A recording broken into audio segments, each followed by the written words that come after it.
This is a presentation of the 19th Annual Colorado Snow and Avalanche Workshop, a program of the Colorado Avalanche Information Center, Friends of CAIC, and the National Avalanche Center, presented by Dinafit and Pomoka.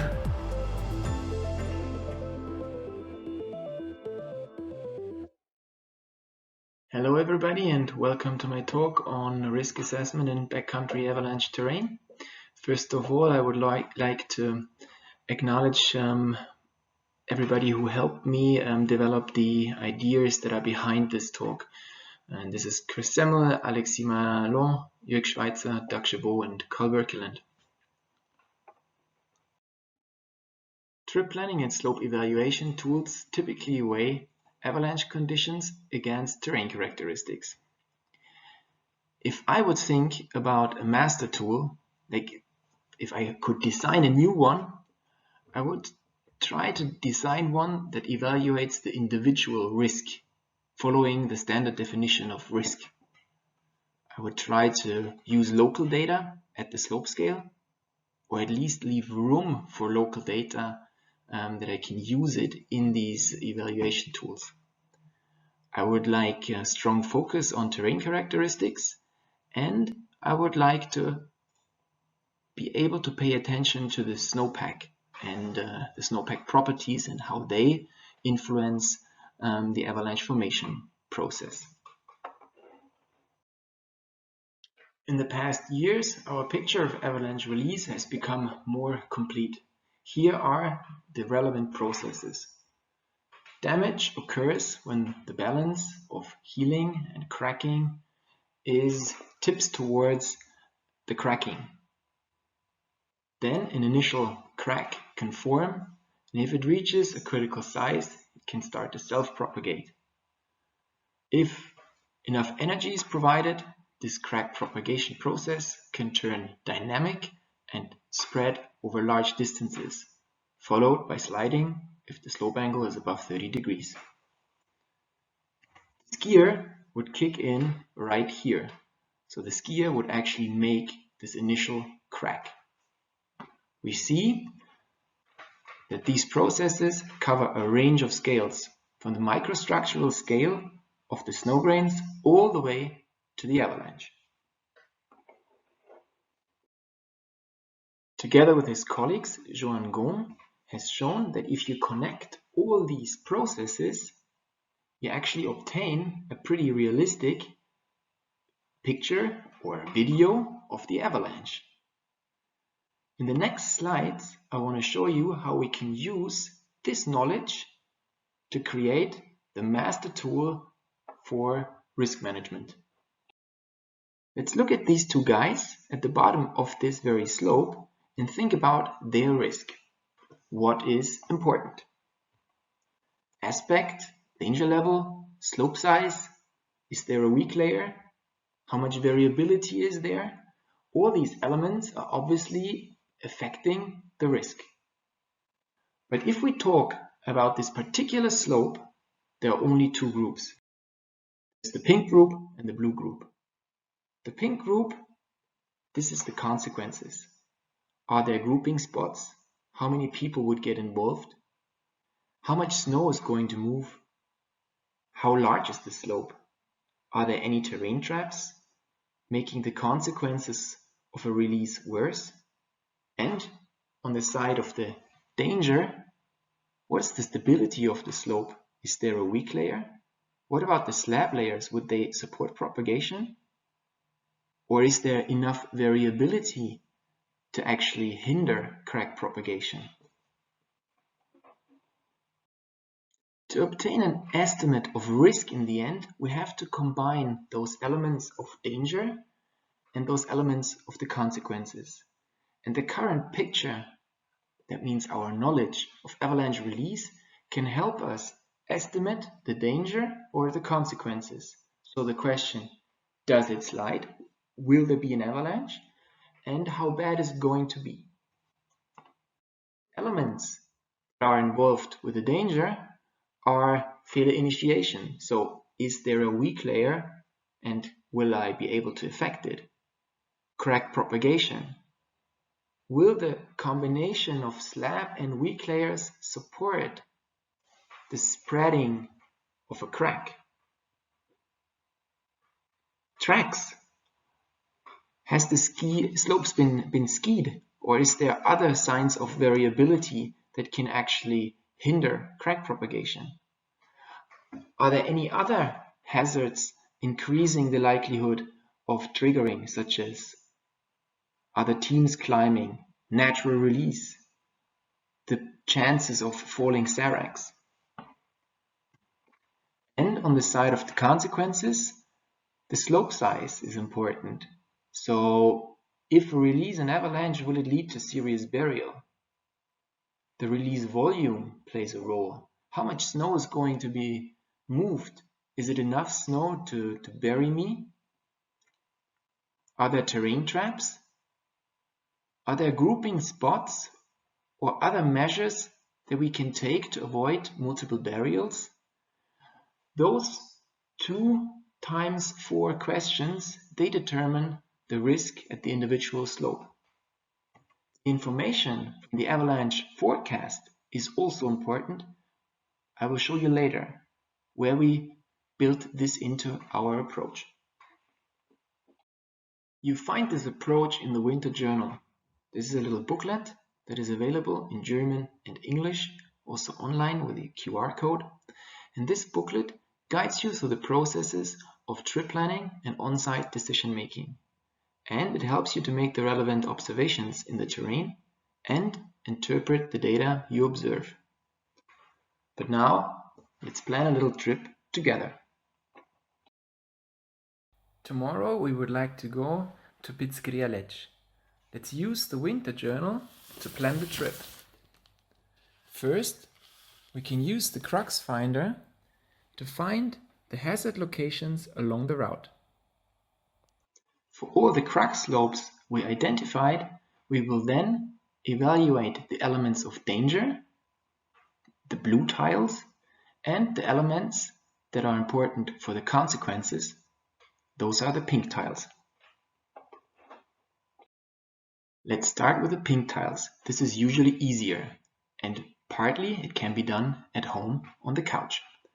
In Switzerland, there are amazing maps available that show release areas that are red on the map and typical zones of avalanche deposits that are blue on the map, and the longest possible runouts that are yellow on the map.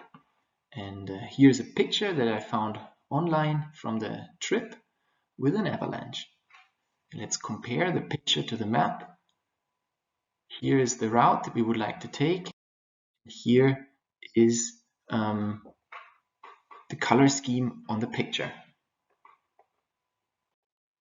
With this information, we can see that the slope has a size of about 80 meters of elevation difference.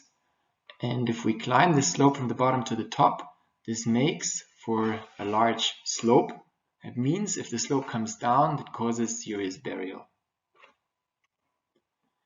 Release volume, if we think about the size of snow that can be entrained, it can also make a serious load of snow that would fall into our heads. No terrain traps visible from this point of view here. And in terms of grouping spots, if we think about the 2 guys that we seen earlier in the video, if they are at the bottom of the slope together, this is not a good grouping spot, so that would be a negative point.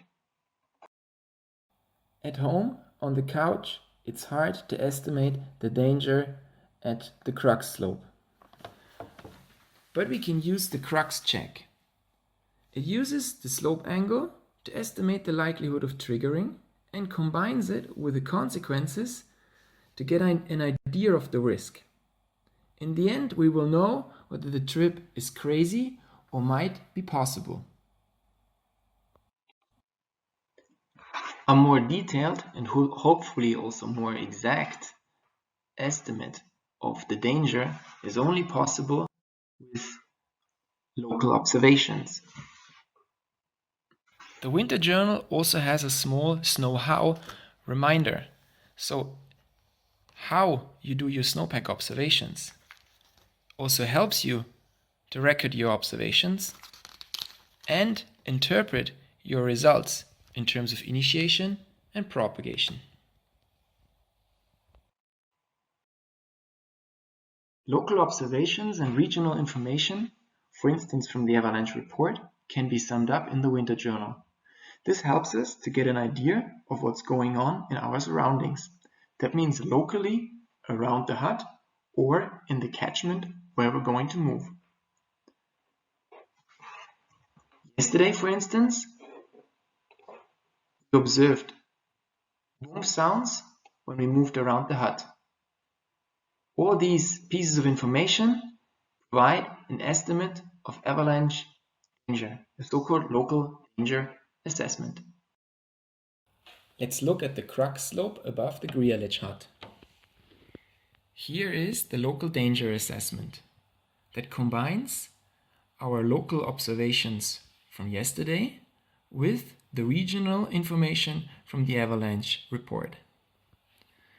This is the basis for rating the crux slopes. Rating the crux slopes means estimating the likelihood of triggering, combining it with the consequences to obtain an estimate of risk. And maybe we can use some mitigation measures to even reduce the risk. Those words we see here are just keywords. The detailed questions we find when we fold out the back of the book. The first question is about failure initiation. Are there weak layers that we can affect? Yes, yesterday we found a layer of surface hoar, about 30 centimeters down. So that's a negative point. Second question, about crack propagation. Yesterday we found a slab, a healthy slab sitting on this surface hoar layer. So we have to assume crack propagation is possible. Tracks. The question is there any variability, for instance, recent tracks that reduce the likelihood of triggering? So far there is no information on that. Are there hazards? Is the group threatened by additional hazards? So is the natural release possible, or are there other teams climbing or descending the same route? No. Same game with the consequences. First keyword, slope size. Would release mean serious burial? When the slope is 80 meters high, we're climbing from below, so the slope is above us. If we trigger, that means serious burial. There is no way out. Release volume. How much snow is going to move? If we trigger the surface hoar layer, that is about 30 centimeters down, and all the area around the slope, that means a large load. Terrain traps. In other words, how does the runout look like? In this case, the runout looks pretty decent.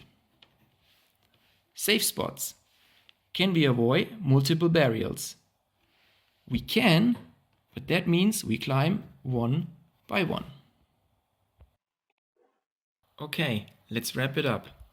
The likelihood of triggering is pretty high. So on a scale from low to high, we're rather up here. The consequences are also not low. There's one mitigation measure that makes sense, and that is climbing one by one. Even if we take this measure, we will end up with a quite high risk in the end. So far the theory. Now let's get out and get to the slope. Okay, so now we're out there. Obviously, there is no way of cheating here.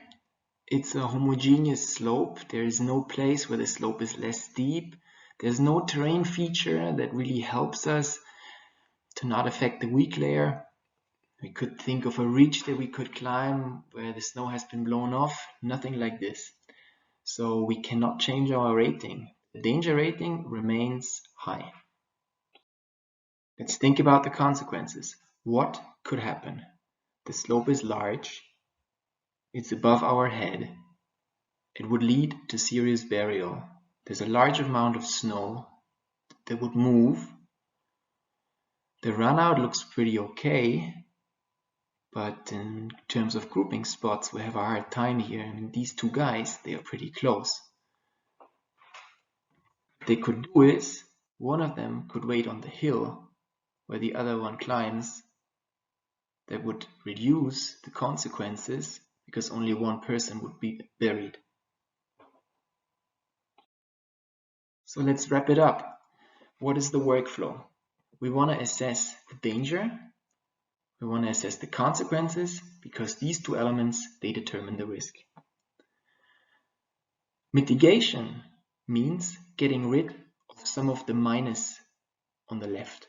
So getting rid of the negative points. And in our case, it could mean finding a good grouping spot. This way we could reduce the risk a little bit, but it would still be elevated. DCMR is a framework for planning as well as on-site decision making. It is the backbone of the risk management strategy that is presented in the Winter Journal. I would be very happy if you could check this out the next winter and maybe give me some feedback whether we can enhance the strategy. Thanks for listening.